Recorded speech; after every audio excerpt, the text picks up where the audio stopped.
What's really fascinating when you dive into these sources is how many of our modern ideas, our assumptions about antiquity are just, well, they're immediately challenged. Okay. We're going to start by redefining a word you probably think you know, but it held a very different, much more nuanced meaning for the Greeks. All right, I'm intrigued. What word? That word is barbarian.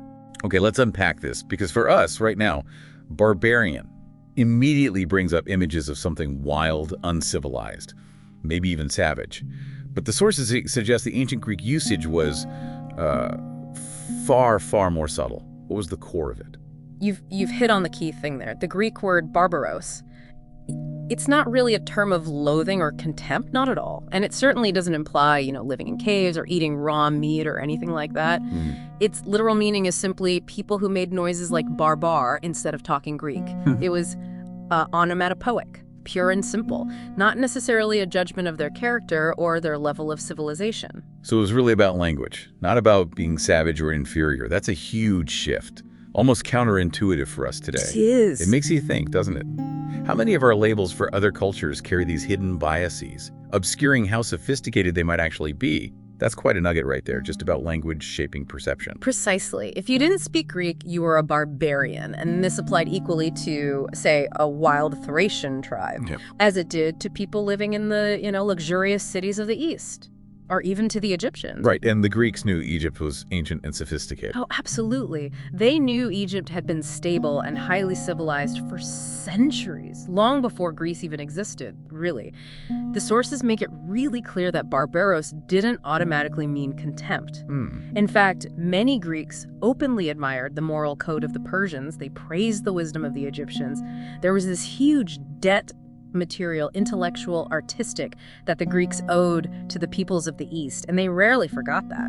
That's a really important distinction. So even though they were labeled barbaroi just for not speaking Greek, there was this underlying acknowledgement of their sophistication, their advanced societies, even their contributions to Greek life itself. Exactly. It almost sounds like just a descriptor of difference, Yes. rather than a judgment about being better or worse. It was, largely, but this linguistic difference, this not speaking Greek, it did signify something deeper to them. Okay, what was that? It meant that these people didn't live Greek or think Greek either. Their whole attitude to life, their worldview, it just seemed fundamentally different to a Greek observer.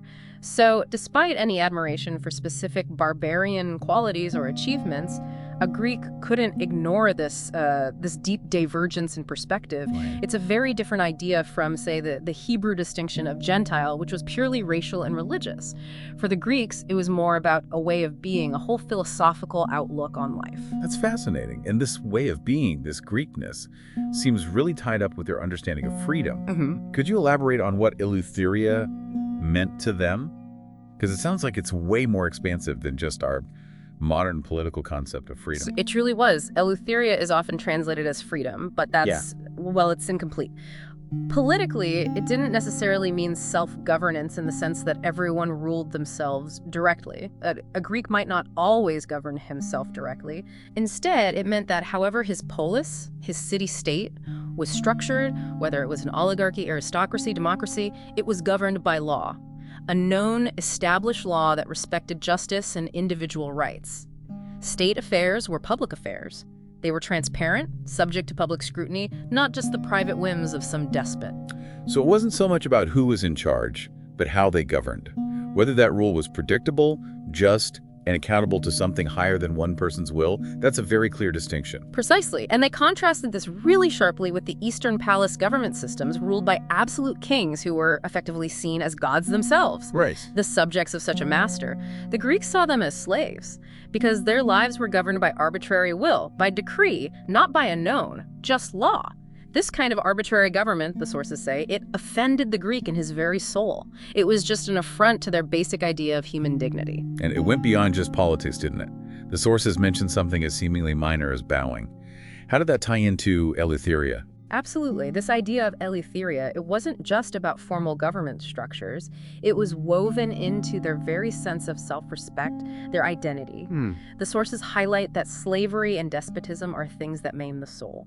They even quote Homer, who said, "Zeus takes away from a man half of his manhood if the day of enslavement lays hold of him." Wow.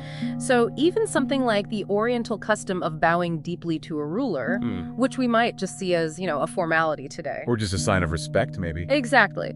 But for a Greek, that struck them as not eleutheron. It was a profound affront to human dignity. They saw it as literally bending your soul, a demeaning act. Gracious. Even to their own gods, Greeks prayed erect, standing tall, like men. They knew they weren't gods, of course not, but they believed they were at least a man, acknowledging this sort of common parentage of God and man, while still respecting that divine boundary. This belief in inherent human dignity, even before the divine. It's a really striking nugget of insight into the Greek mindset. So what does this all mean for understanding their identity? It sounds like Greekness wasn't just about birthplace or language, but about a fundamentally different worldview, rooted even in how they saw themselves in relation to power and to the divine. This concept of internal freedom, this inherent dignity, it really set them apart. Precisely. And this unique, deeply held Greek identity, it didn't just pop up in a vacuum. It was powerfully shaped by the very land they lived on. Ah, the geography. Yeah, if we connect this to the bigger picture, the geography of Greece wasn't just a backdrop, it was an active participant. It helped develop their culture, their economy, even their political structure. Picture Greece. It's basically the surviving peaks of a drowned mountain system. It's a land of limestone mountains, narrow valleys, long gulfs, not many rivers, and loads of islands. So very fragmented terrain. Difficult for any kind of large-scale unity or centralized power, you'd think. Naturally. Exactly. Now, there are a few plains, not huge ones, but extremely important. Some were coastal, like that narrow, fertile plain of Achaia along the southern coast of the Gulf. Others were inland, like Lacedaemon, that's Sparta, or almost entirely cut off from the sea by mountains, like the plains of Thessaly and Boeotia.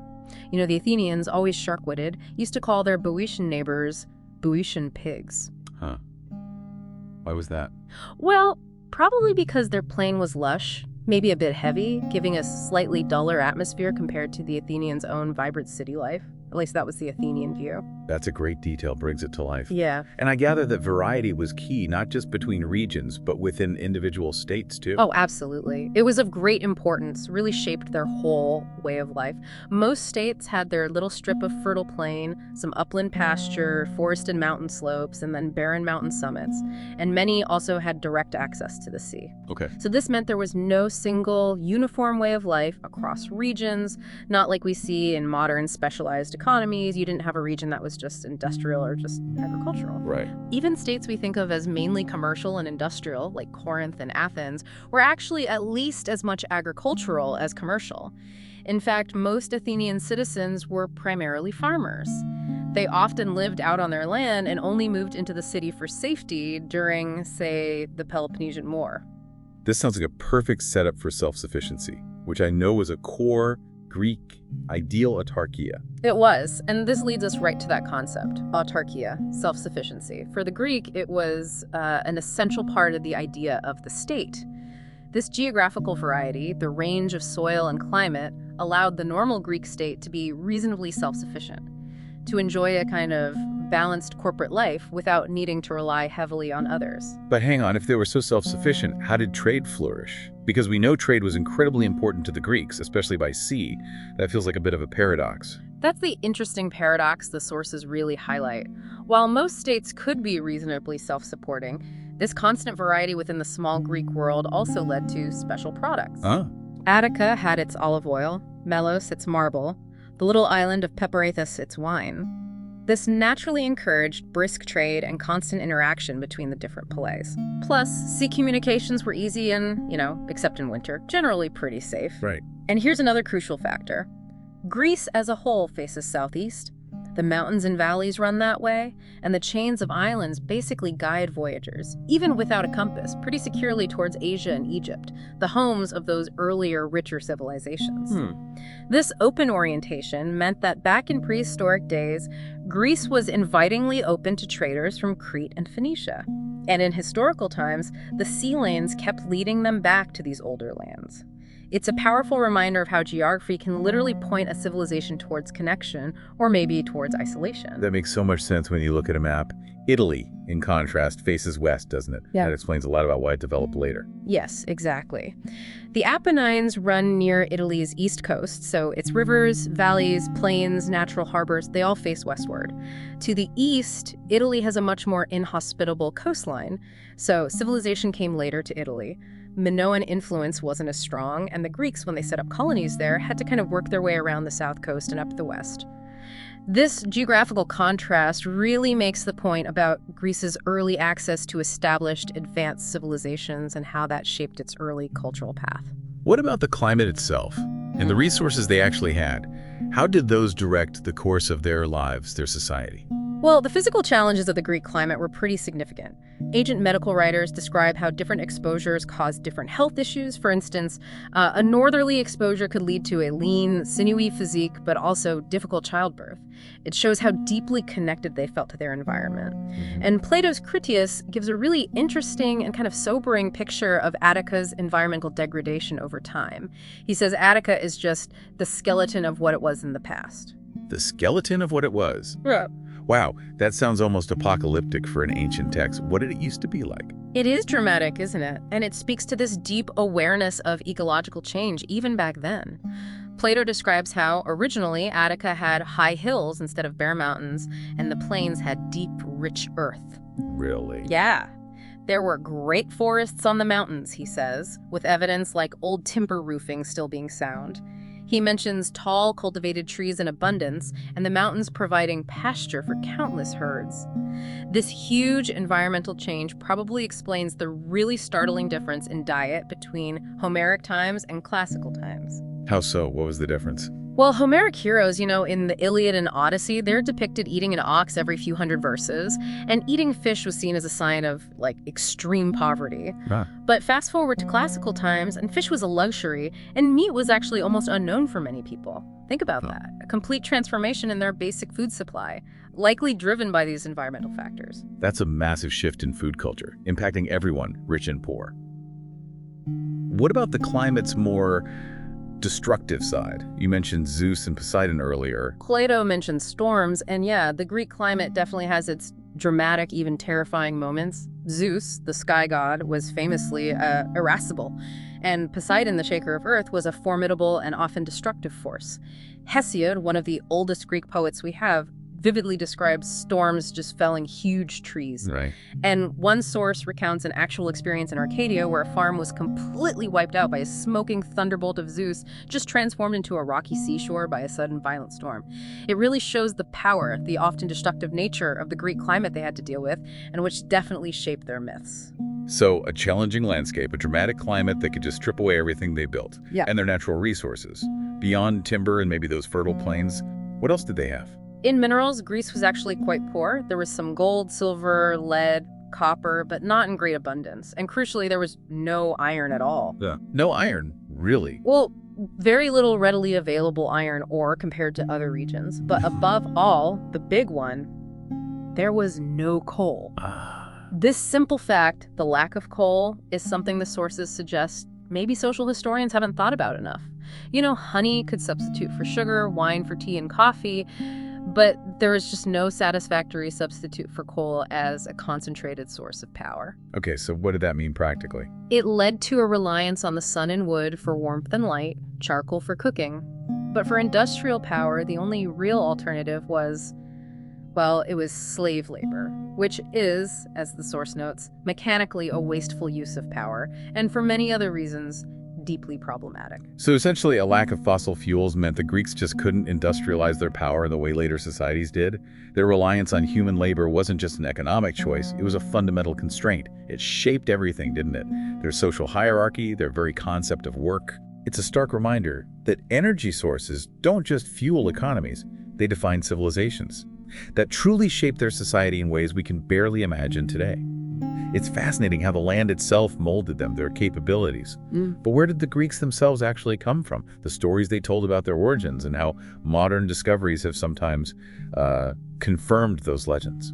That's really interesting stuff. And this raises that big question, doesn't it? How much truth is there in myth? What's fascinating here is this interplay between ancient tradition and modern evidence. Homer, for all his poetry, seems to have been remarkably accurate in some surprising ways. But he also reflects the biases of his own time. Okay. For instance, take the word thalassa, the Greek word for sea. Thalassa.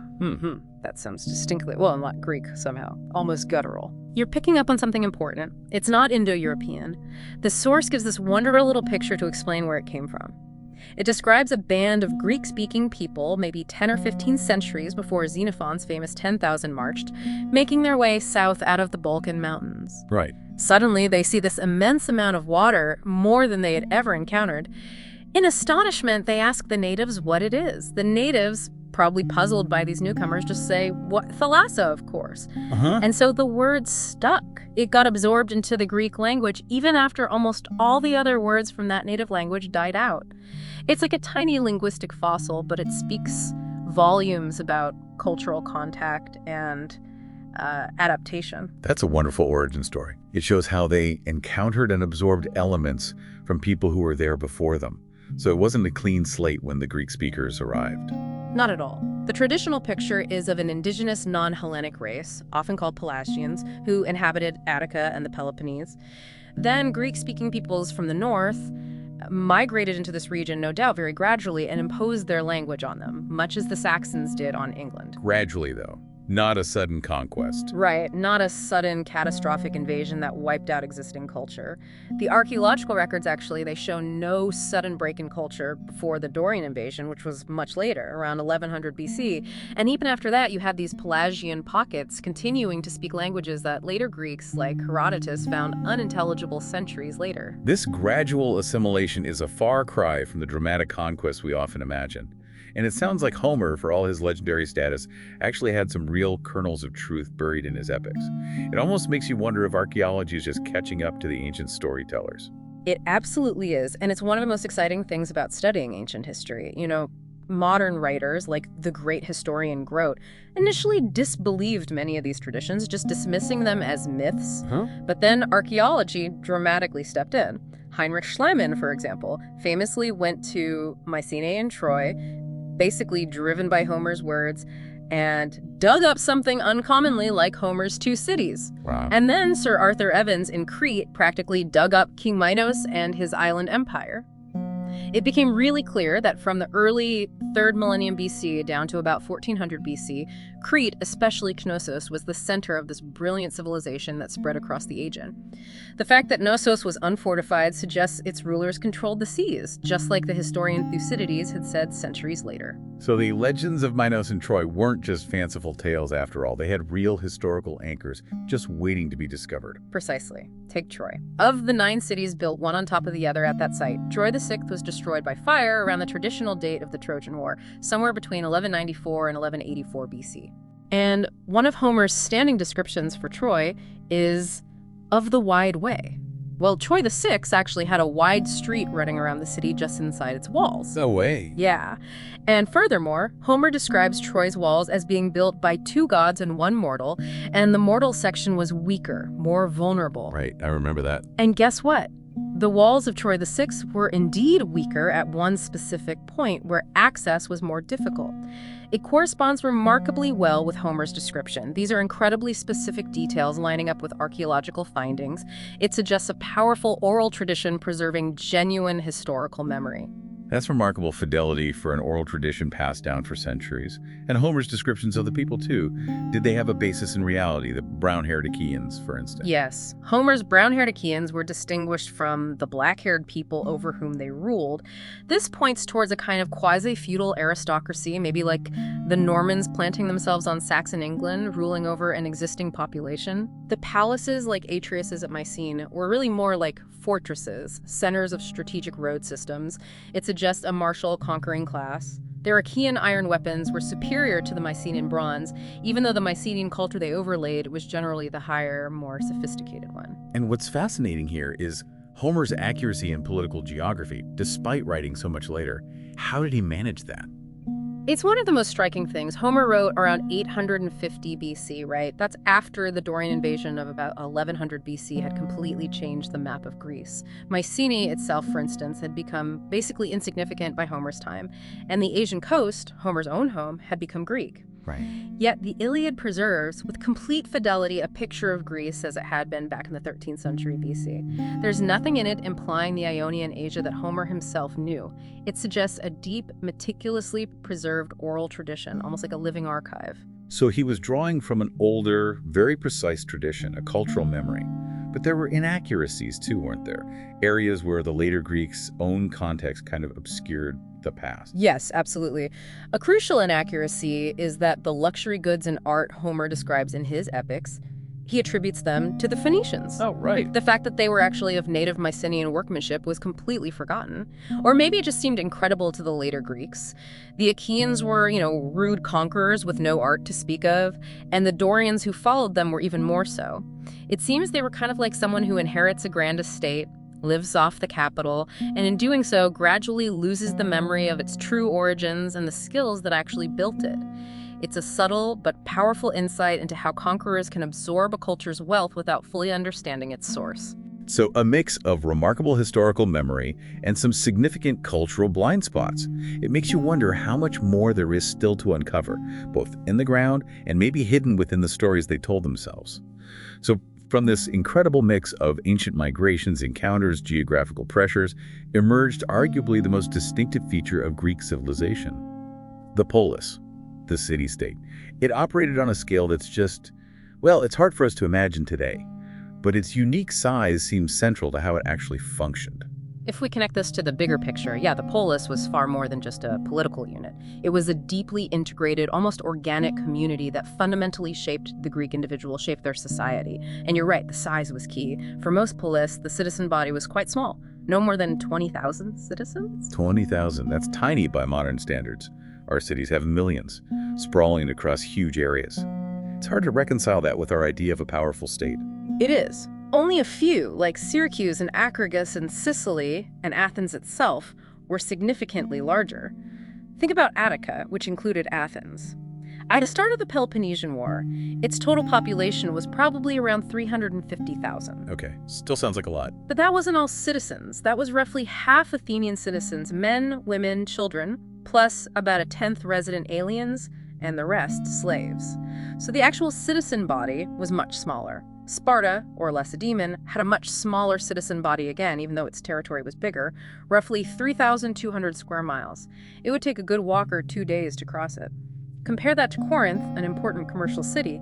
Its territory was about 330 square miles, roughly the size of a small modern county. And some polis were even smaller than that, weren't they? I remember reading about Chios, which sounds like an extreme example of this fragmentation. Yes, Chios is a striking example. It's an island about as big as Butte, a small Scottish island. But it was divided into 4 distinct polis. 4 on one small island. 4. That meant 4 armies, 4 governments, possibly 4 different calendars, maybe even 4 currencies and systems of measures, though that last bit is less likely. And think about Mycenae. In historical times, it was just a shrunken relic of Agamemnon's capital, but still independent. It sent an army of 80 men to help the Greek cause at the Battle of Plataea. 80 men. By Greek standards, that was small, sure, but it was a sovereign force. This really drives home what the source calls the vulgar error of confusing size with significance, something we definitely fall prey to today. So the Greeks themselves thought these vast states, like the Persian Empire, were very suitable for barbarians, but not for them. Why were they so set on these small, intimate states? Was it just the geography forcing their hand? Well, the physical barriers of Greece certainly helped. They made transport difficult, especially before they used the sea with confidence. And the varied terrain allowed small areas to be reasonably self-sufficient, especially for people with fairly small material demands. This definitely inhibited the kind of great economic interdependence that might have forced larger unions. Okay. However, physical barriers weren't the only reason. Countries just as cut up as Greece, like Scotland, never developed the polis system. And conversely, Corinth and Sicyon, neighboring polis with no physical barrier between them, remained fiercely independent. Plus, the most mountainous parts of Greece, like Arcadia and Aetolia, actually didn't develop polis until much later. They had a canton system instead. The polis often flourished precisely where communications were relatively easy, allowing for that intimate community. So if it wasn't just geography, what was the real underlying reason for their preference? It sounds like a deeply held cultural choice. The true underlying reason, as the sources suggest, is simply that this is the way in which the Greeks preferred to live. It was a cultural choice, a fundamental aspect of their worldview, really ingrained in that concept of eleutheria we talked about. And how did that preference play out in their governance? You meant earlier that arbitrary government offended them deeply. How did that work in the day-to-day running of the polis? That's right. The Greek idea of polity was sharply distinct from Oriental monarchy. Greek states were governed by law, not the private will of a despot. A citizen was a member, not just a subject. If there was irresponsible government, if it wasn't bound by known just laws, then in their eyes there was no true polis. You see this in Greek tragedy, like when Haman accuses his father Creon of talking like a tyrannos and basically destroying the polis, even if the state itself physically still existed. The principle of rule by known, accountable, just law was paramount. And in Athenian democracy, citizens took their own direct share in government. It was a form of direct democracy that the modern world doesn't and probably cannot truly replicate. Okay, here's where it gets really interesting for me, this idea of amateur governance. What did it actually mean for every citizen to be so deeply embedded in running the state? It's so alien to our specialized, professionalized political systems today. What's fascinating here is precisely how alien it feels to us. For the Greeks, getting involved in public affairs wasn't just a duty, it was fundamental to living a complete life. It was almost like a super family dynamic. The term amateurs is used in its strict sense, people who liked government and administration. It wasn't a specialized profession, needing particular training or a lifetime career path. Instead, it was just two sides of that many-sided thing, the life of the polis. Attending to the business of the polis wasn't only a duty a man owed to the state, it was also a duty he owed to himself, a vital part of his self-actualization. And it was an absorbing interest, too. So it was part of their identity, really woven into the fabric of their lives, not some detached civic obligation you tick off a list. That must have created a very different kind of social contract. Exactly. And this is why the Athenians never employed the professional administrator or judge if he could possibly help it. Experts, when absolutely needed for specific technical skills, were often public slaves, not esteemed citizens holding office. Every citizen was, in turn, a soldier or sailor, a legislator, a judge, an administrator. Imagine that. Any male citizen at any given time could be called upon to directly perform any of these roles. That's an incredible burden of responsibility for every single citizen. How did the Athenian assembly even function with such direct participation, making collective decisions effectively? Well, the Athenian assembly was literally a mass meeting of all the native male residents of Attica, not just representatives. It was the sole legislative body, and it held complete control of the administration and judicature. The archons, who were once powerful figures, maybe kings or magistrates, were by this time chosen by annual ballot from the assembly itself. They had administrative responsibility, but no real independent power. Any citizen, any year, could find himself one of the 9 archons. Power remained firmly with the assembly and its direct will. And they met frequently, didn't they? It sounds like it would have been practically a full-time job just keeping up with it all. Oh, yeah. The assembly met once a month as a matter of course, and more often if important stuff came up. Any citizen could speak, if he could get the assembly to actually listen, and anyone could propose anything, though within strict constitutional safeguards. To manage its huge amount of business, such a large body needed a committee, the council, or boula, of 500. Right. Now, this council wasn't elected based on merit or anything. It was chosen by ballot, 50 from each of the 10 tribes. And crucially, it was chosen haphazardly, with entirely different people each year. This was deliberately designed to stop it from developing any corporate feeling or becoming a separate power block. It ensured the assembly's supremacy. And they had an even smaller rotating executive committee too, right? Like a daily head of state. Yes, the Prytany. This was an inner council made up of the 50 men drawn from whichever tribe's turn it was. They remained in session for 1/10 of the year. And each day, one member from that 50 was chosen by ballot to be chairman. For those 24 hours, he presided over the assembly if it met and was the titular head of the state. He held immense symbolic power, even if only temporarily. Wow. This brief overview really highlights what an enormous amount of time Athenians must have spent on public business for this system to even work. And it also explains why the Greek never invented representative government. As the sources put it, why invent something which most Greeks struggled to abolish, namely being governed by someone else? Their direct participation wasn't an inefficiency to solve, it was a core value. That's a profound thought. Their rejection of representative government, because they wanted that direct control, that sense of ownership over their collective destiny, And this extended to how they funded public projects too, didn't it? Through these things called liturgies. That's right. Athens taxed the rich, definitely, but in a very personal and direct way.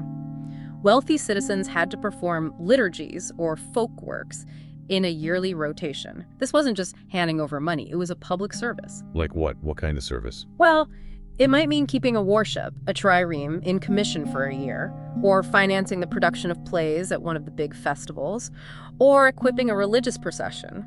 It was certainly a heavy burden financially, but it allowed for some fun and some pride. There was real satisfaction and honor to be gained from producing a trilogy worthily before one's fellow citizens. Ah, so it was visible. Exactly.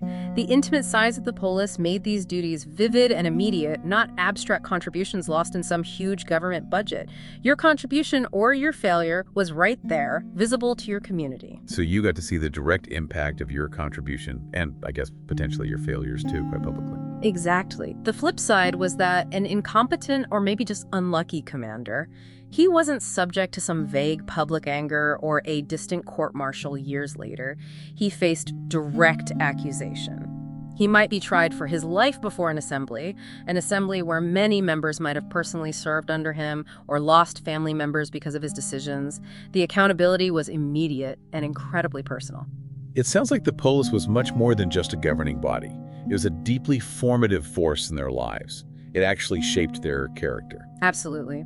When Pericles famously praised the Athenian polis in his funeral oration, he was praising a way of life. He called Athens the school of Hellas, the school of Greece itself. This contrasts so sharply with modern states. We generally expect the state to be indifferent to, say, the English way of life or the American way of life. The idea that a modern state should actively promote a specific way of life would probably alarm most of us. Yes, definitely. But the Greeks thought of the polis as an active, formative thing, training the minds and characters of the citizens. We tend to think of the state more as a piece of machinery for the production of safety and convenience. The training in virtue, which the medieval state left largely to the church, and the polis made its own central concern. Well, the modern state often leaves that to God knows what, as the source puts it. That's a stark difference in purpose, in philosophical foundation. Can you give an example of how this formative role played out in their cultural works, maybe a specific piece of art or literature? Aeschylus's monumental Oresteia trilogy is perhaps the best illustration of how intimately religious and political thinking were connected, and how the polis was seen as this transformative force. The whole trilogy is built around the idea of justice, moving from chaos to order, from conflict to reconciliation, on both the human and the divine levels. In Agamemnon, the first play, crime just evokes more crime in this endless bloody cycle of vengeance.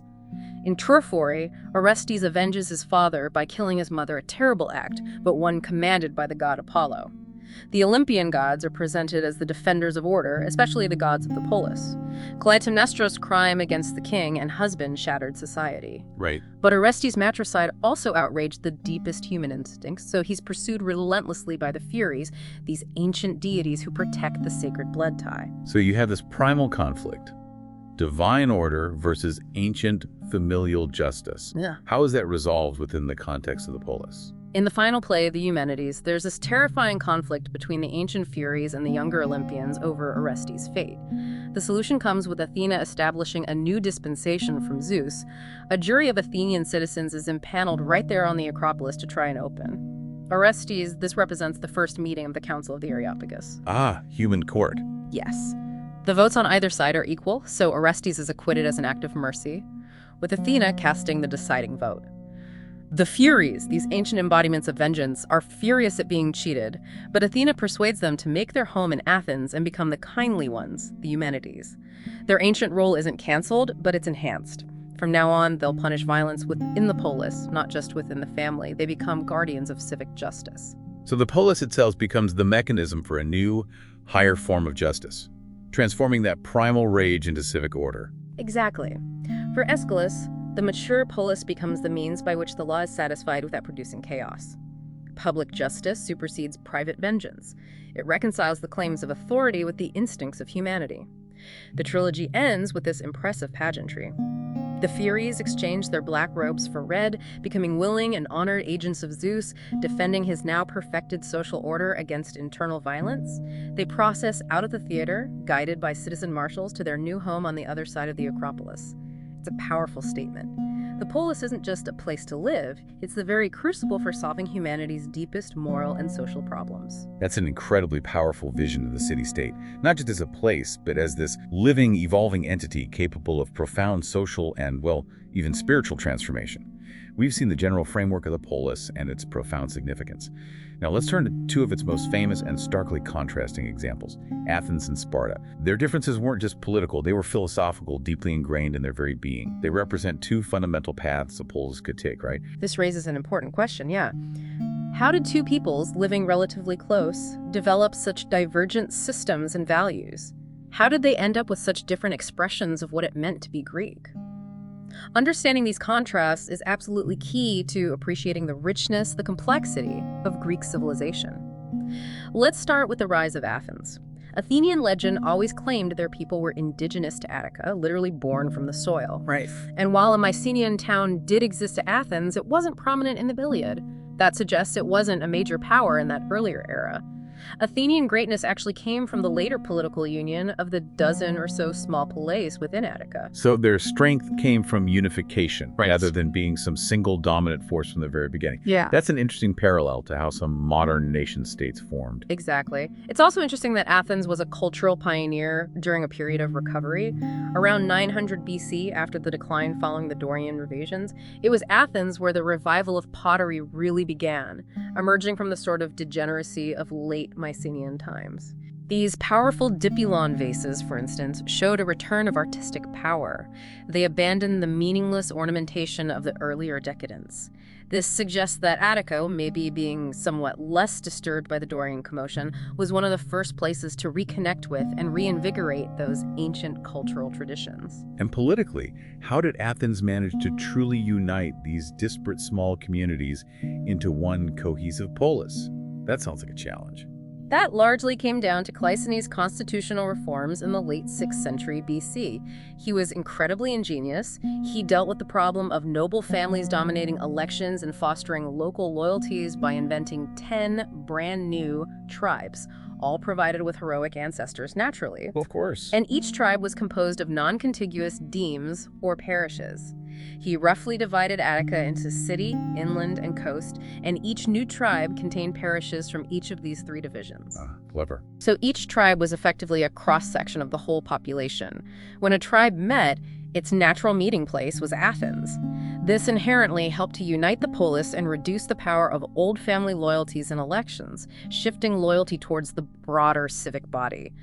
It was a brilliant act of social engineering, really, creating unity out of geographical and historical fragmentation.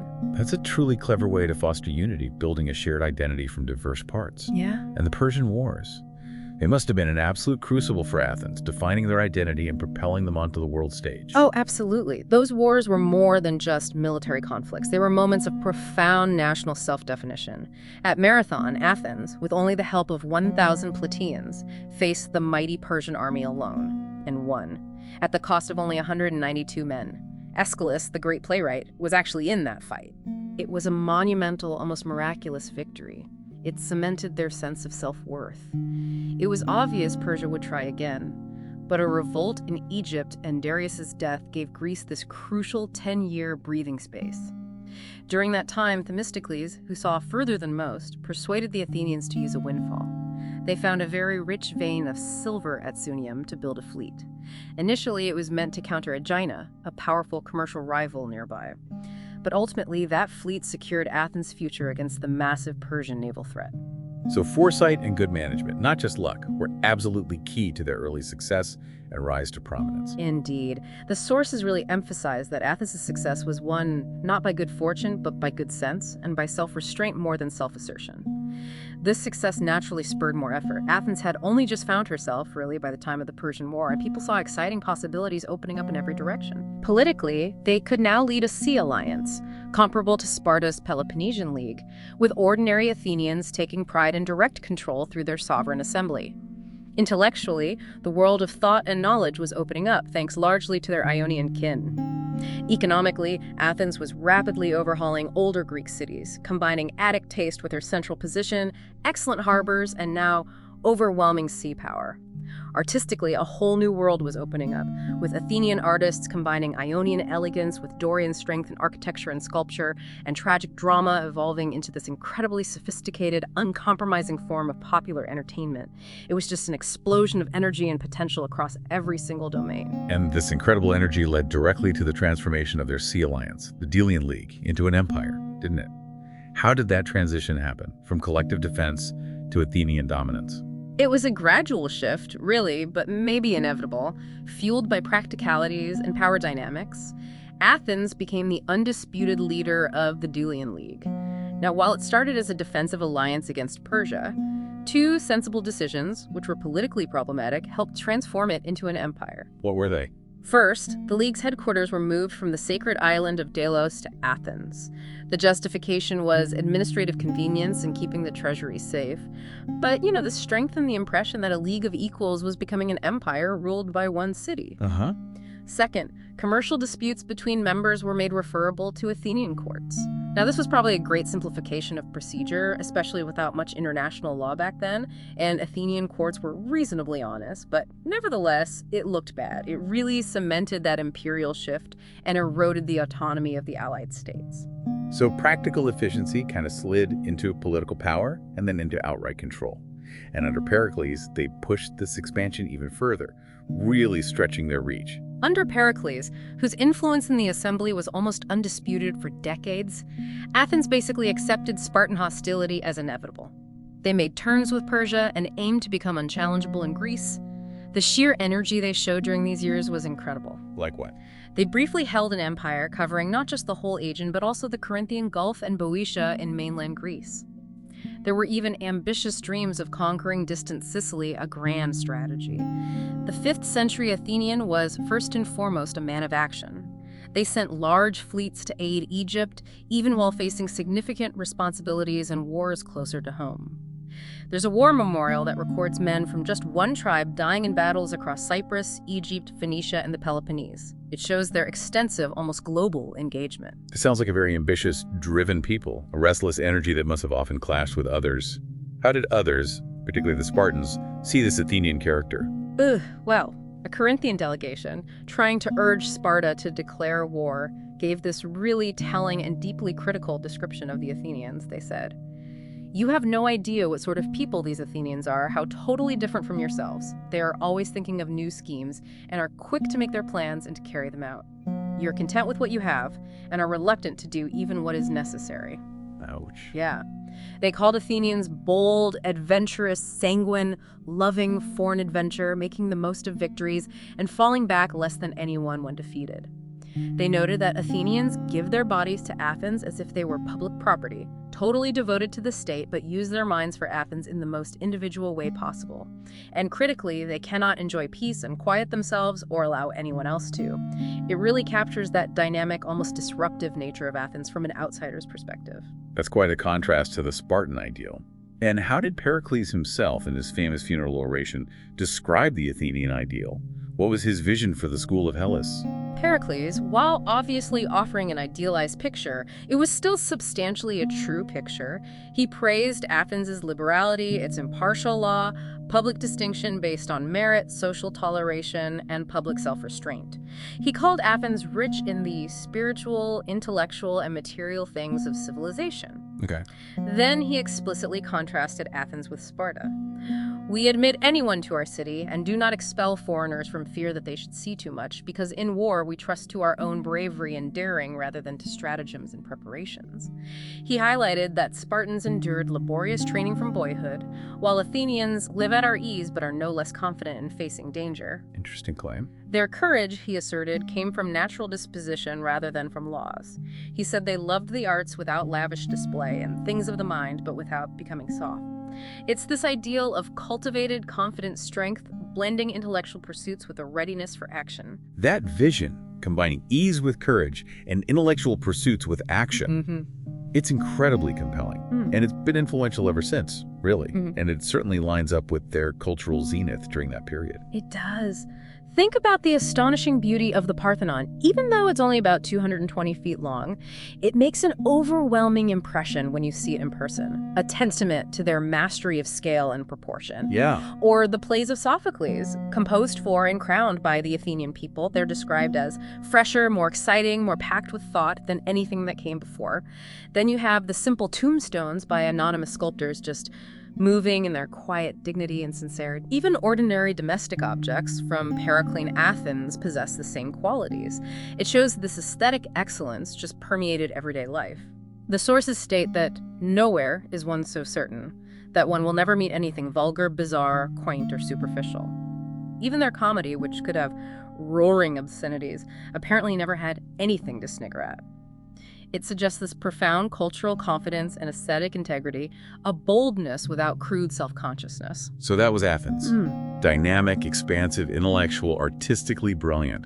What about Sparta?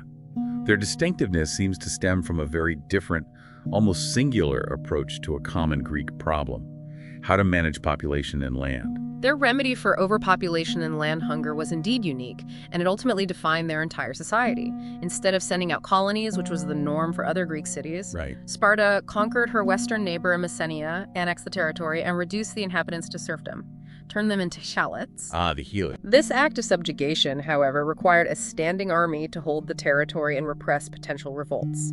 And this was almost too much for Sparta. The maintenance, the control of their hilot population became the primary organizing principle of their state. Everything revolved around it. So their entire social structure, their military, even their education system, it all revolved around maintaining control over this conquered population. It makes their famous discipline seem less like a virtue and more like a sheer necessity. Exactly. Spartan characteristics were more grave and less individualistic than the Athenians. They prioritized the collective, rigorous discipline. Poets like Tyrtaeus passionately urged heroism against the Messenian foes, writing these martial odes to instill courage and duty. Even Alcman, a choral poet, composed grave though charming choral hymns for Spartan girls. It suggests even their art was imbued with this sense of collective purpose and disciplined beauty. Unlike the Ionian philosophers exploring new ideas, the Dorians, including Spartans, remained massively traditional in their ideas and their outlook.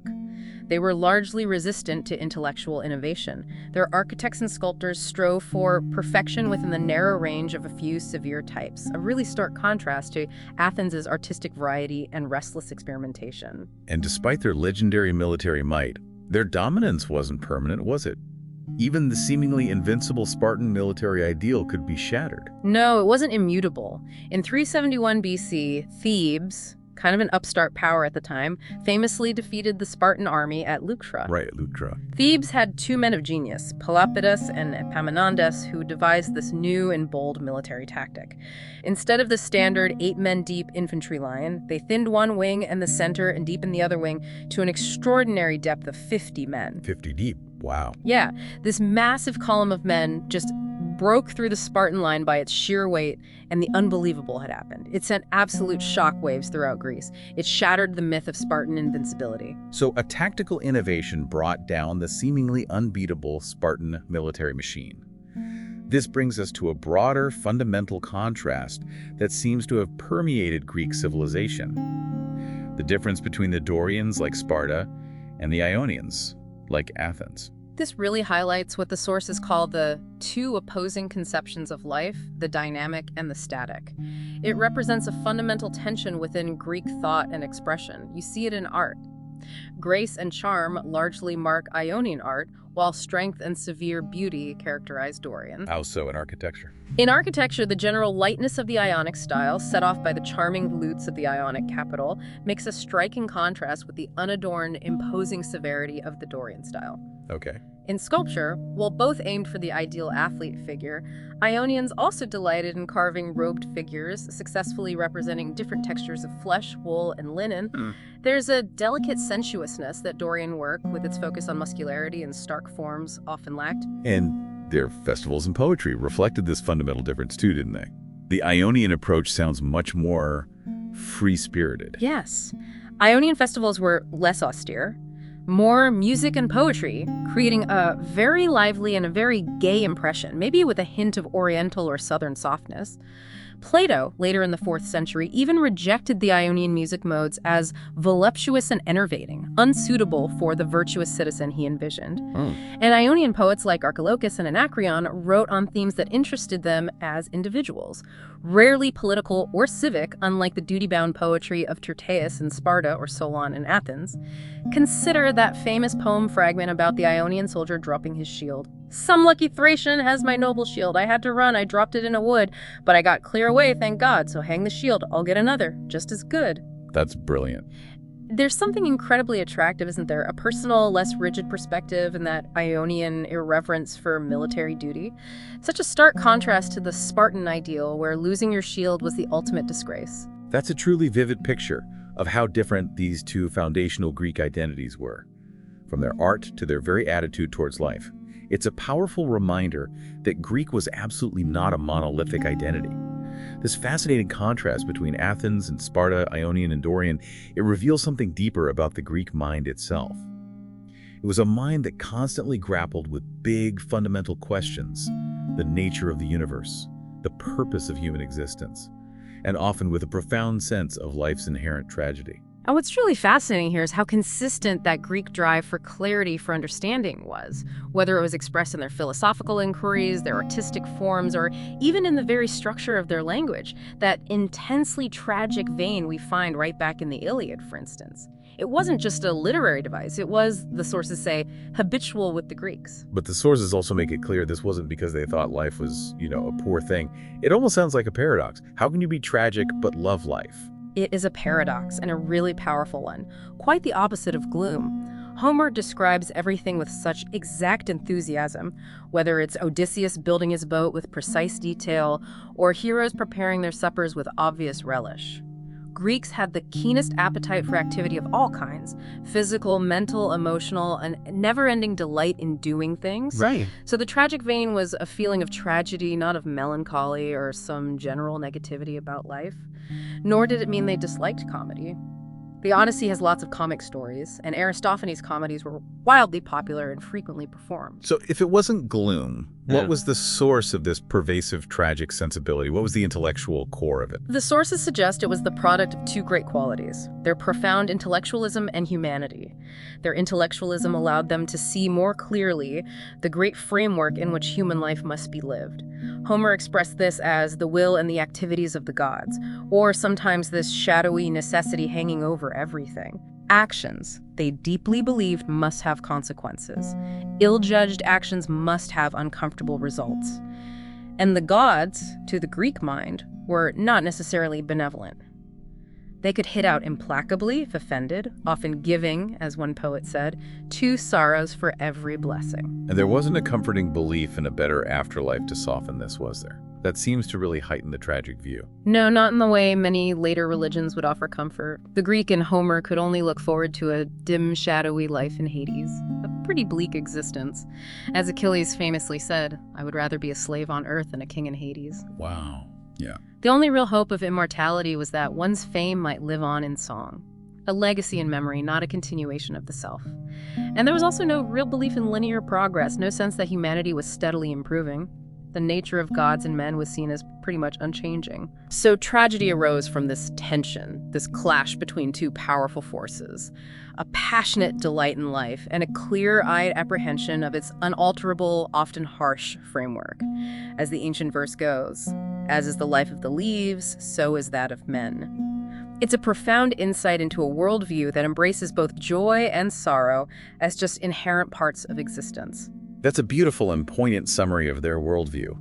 This intellectualism you mentioned, their fundamental belief in reason, seems to have permeated everything, including their early philosophical inquiries. It did. The Greeks had this instinctive belief in reason as the path to understanding. Their early philosophers, people like Thales of Miletus, who was actually a merchant who learned from Egyptian mathematics and Chaldean astronomy, they were the first to express ideas in logical, not mythological terms. Right, the pre-Socratics. Exactly. Anaximander, his successor, boldly argued that ultimate physical reality couldn't be one of the basic physical substances we see, like water or air.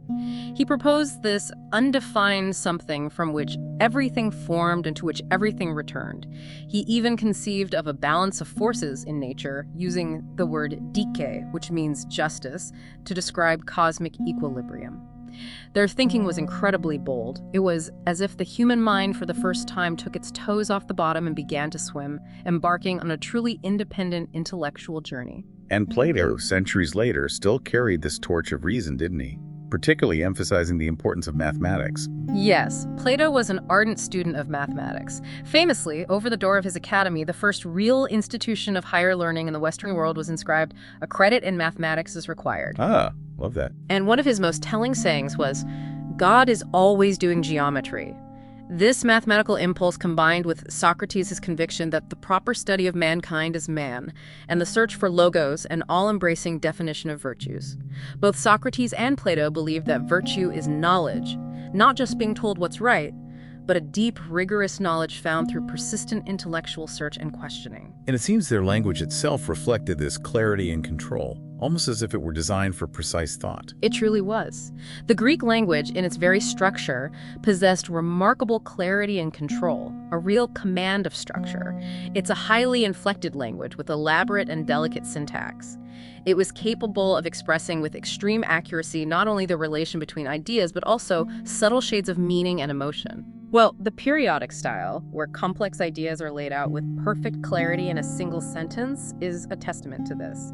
Greek had many more ways of slipping in subordinate clauses, using a rich array of participles, and these little words, conjunctions that hunt in couples or in packs, whose sole function is to make the structure clear. Like perfectly placed signposts for the listener or reader, helping them follow the most intricate thought without getting lost. Exactly. You could never really have the experience in Greek of thinking a sentence was ending only to find a comma and then more stuff tacked on, causing confusion.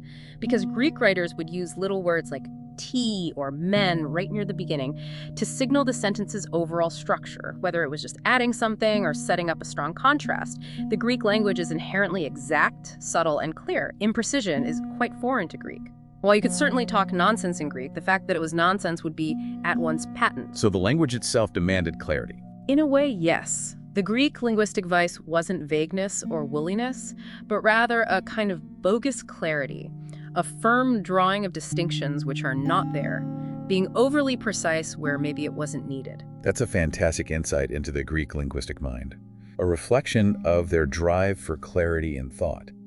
And this precision also extended to how they categorized things, or perhaps how they didn't always categorize things, like with kalon and aretē. Indeed. The Greeks often refused to divide concepts into the separate moral, intellectual, aesthetic, or practical categories that we so readily use today. Kalon is a prime example. It basically means worthy of warm admiration, and it could be used indifferently across all these categories, much like our English word fine, perhaps. So something could be kalon, whether it was a beautiful statue, an honorable action, a well-reasoned argument, or even a well-executed practical task. Exactly. There wasn't that sharp division we often make between beauty and goodness or skill. And in political theory, they even use terms with heavy moral content, right?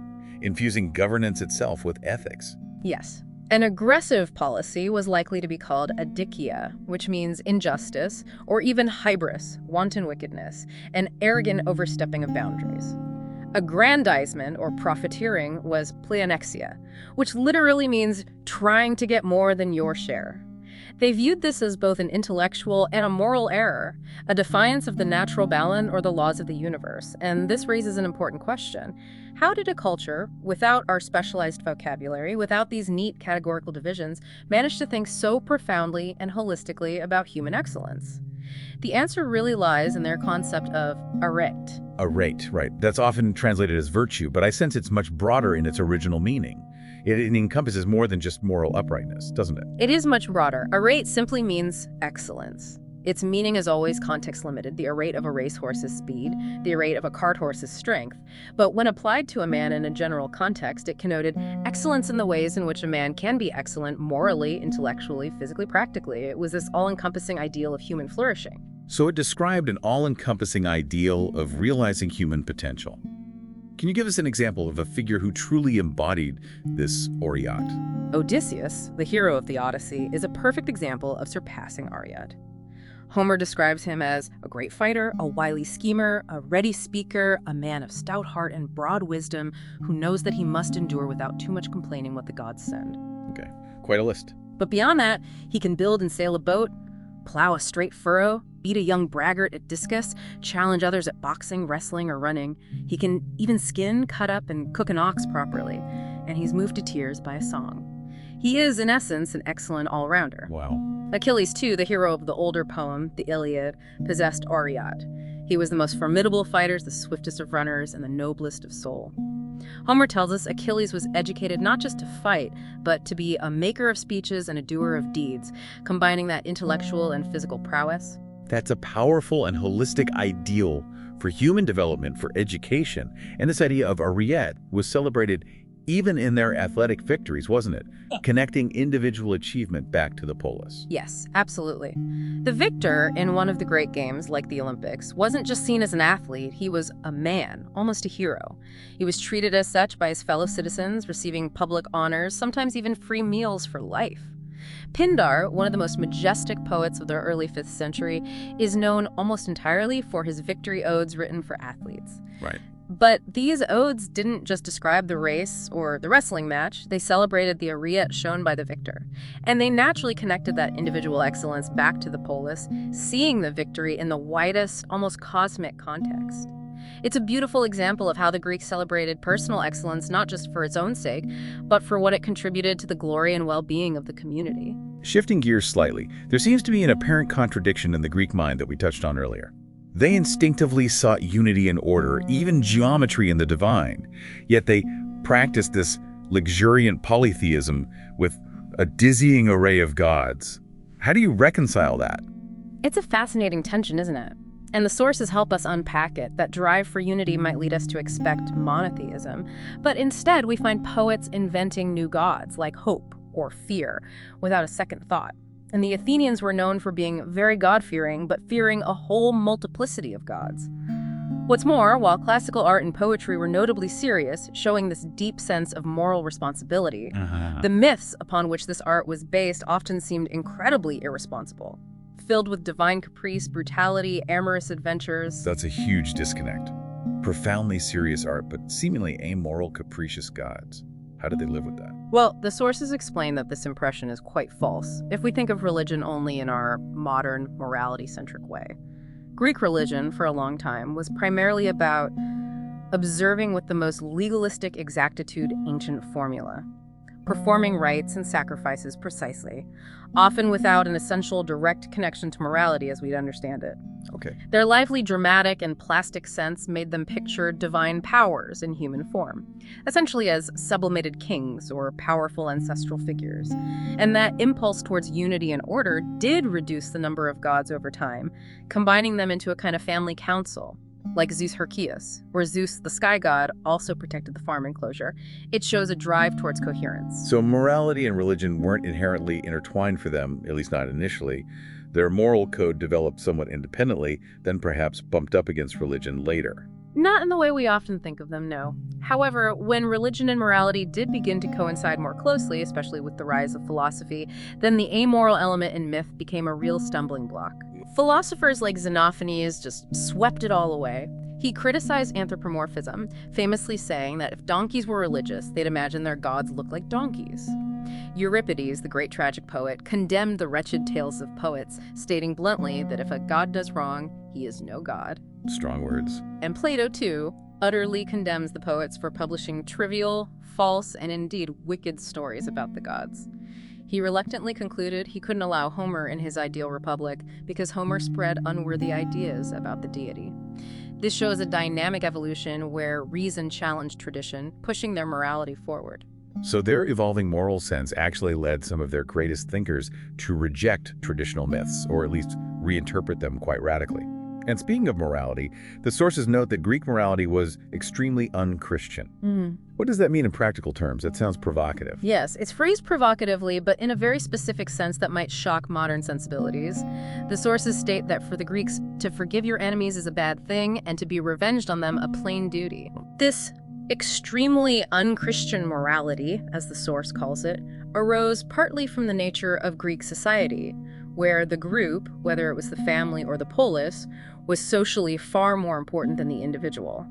A wrong done to an individual was seen as a wrong done to his group, and he must avenge it in the interest of his family or his polis. It's like an official administering public funds. Yeah. They can't be generous with other people's money. It's a duty to their group to protect its interests, even if that means vengeance. That's a very apt parallel, actually. A fascinating example is Themistocles, the Athenian general. After harming Xerxes' father, Darius, he also later helped dissuade the Greeks from cutting off Xerxes' retreat after Salamis. Much later, when he was exiled and seeking refuge with Adrastus, king of the Molossians, he argued, "I did you an injury, but a man of honor avenges himself only on his equals, and in my present case, I am helpless." What a line. Isn't it? He was essentially saying, I wronged you when I was your equal, now I'm not, so my debt of vengeance is kind of moot. He then went on to serve Xerxes' son, having learned the Persian language and institutions.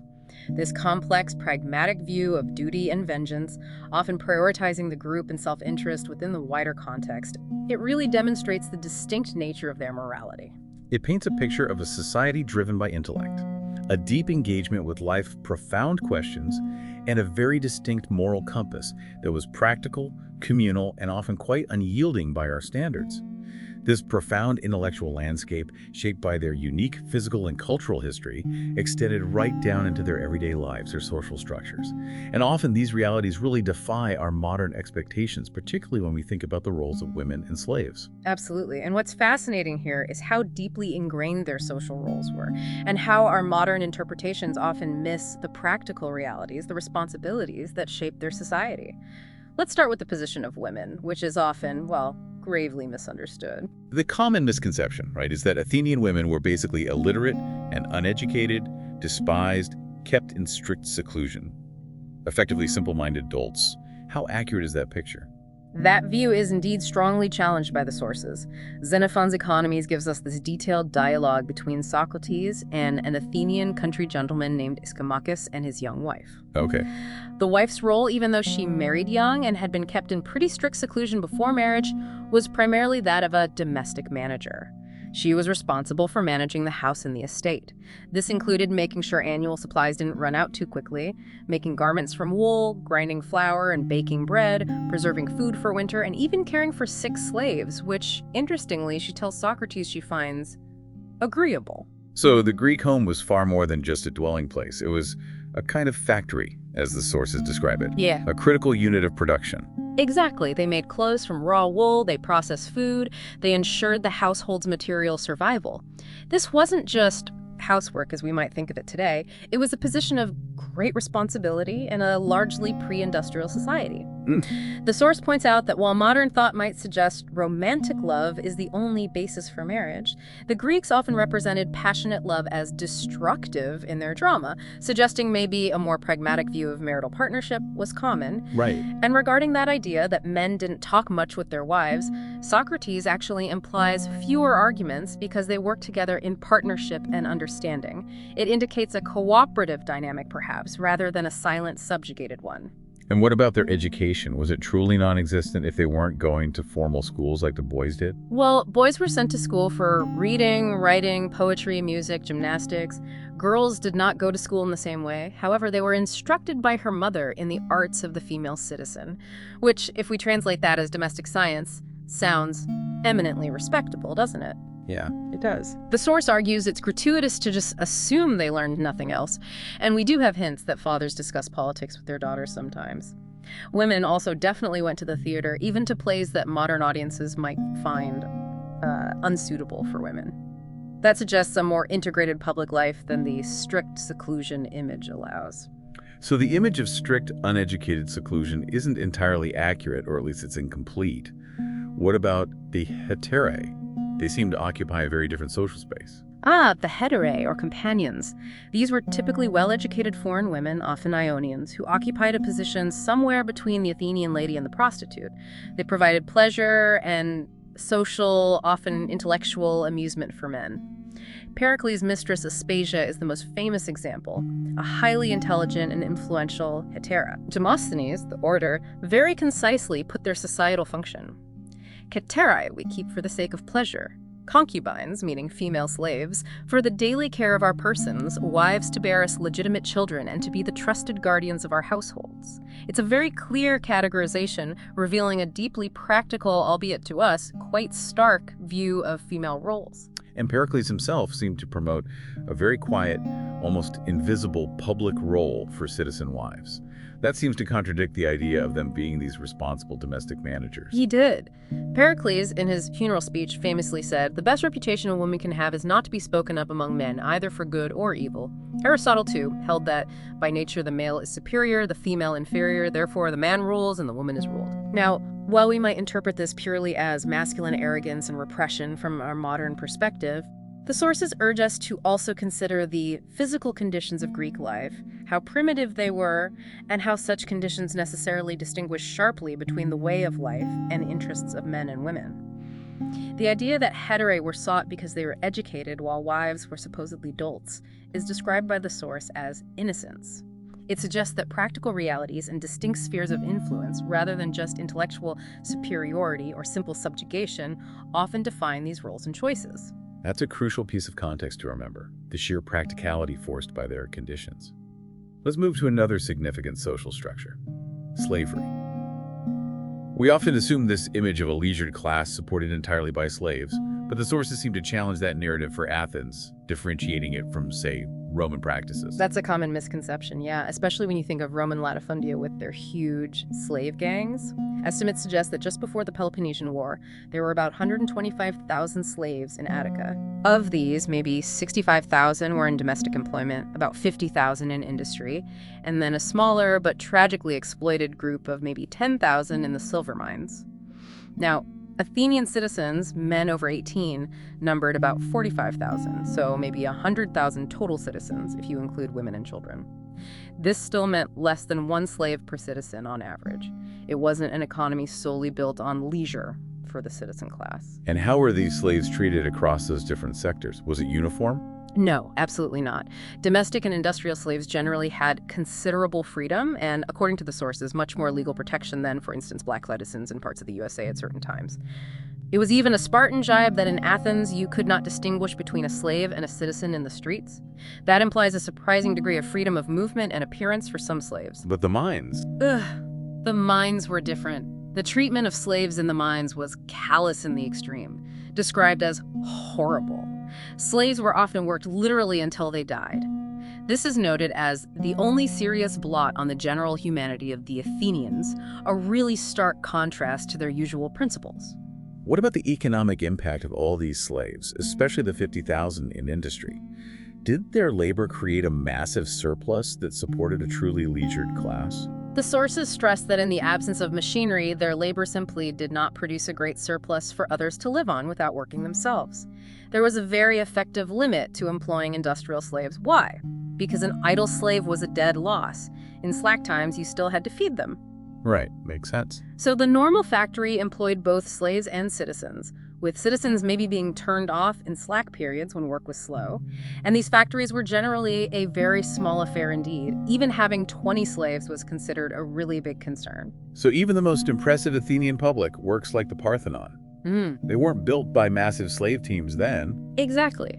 We might assume the Parthenon and the Erechtheum were built by huge gangs of slaves, but the sources reveal something just as incredible, in their words. These magnificent buildings were erected through thousands of separate contracts with individual citizens. Some of these citizens owned a few slaves, others worked entirely alone. Wow. So slavery helped like an auxiliary engine, like a supplementary power source. But to suggest that it was the mainstay of Athenian economy is a serious exaggeration. And to say that it set the tone of society and estranged the ordinary citizen from hard work is ludicrous. What it primarily did was probably keep down the level of wages, making it harder for free citizens to earn a good living in certain trades. That shifts our understanding significantly. So if slavery wasn't the absolute mainstay, how did the Greeks view work in general? Was there a stigma against manual labor among citizens? Their attitude to work is described as a very sensible one. Basically, there's no such thing as work in the abstract. Everything depends on what the job was, and particularly on whether it left you your own master. Autonomy was key. Yes. Citizens didn't seem to mind working alongside slaves. The key difference wasn't the type of work, but that citizens could knock off and go to the assembly to participate in civic life. They retained their freedom and autonomy.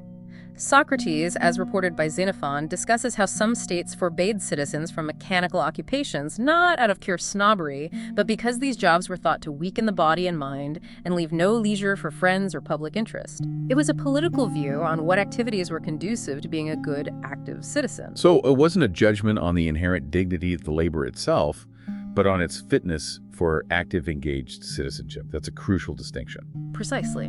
Socrates himself was known for drifting into workshops or studios and talking to workers like the corselet maker Pistius, who apparently found his conversation useful. The Greeks appraised work. They were neither snobbish nor sentimental about it. When Aristotle said that menial and mechanical occupations unfitted a man for citizenship, it was not a prejudice. It was judgment, quite valid on his own premises, related to maintaining the leisure and the physical and mental fitness required for full participation in the polis. And was there any type of work they generally looked down on?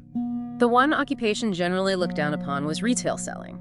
This seems to have been partly economic prejudice, seeing the retailers parasitic, not producing anything tangible, partly moral, the liar's market was a common phrase for the marketplace, and partly aesthetic, as such a person didn't make anything tangible or beautiful. These insights into their daily lives really fill out the picture, don't they?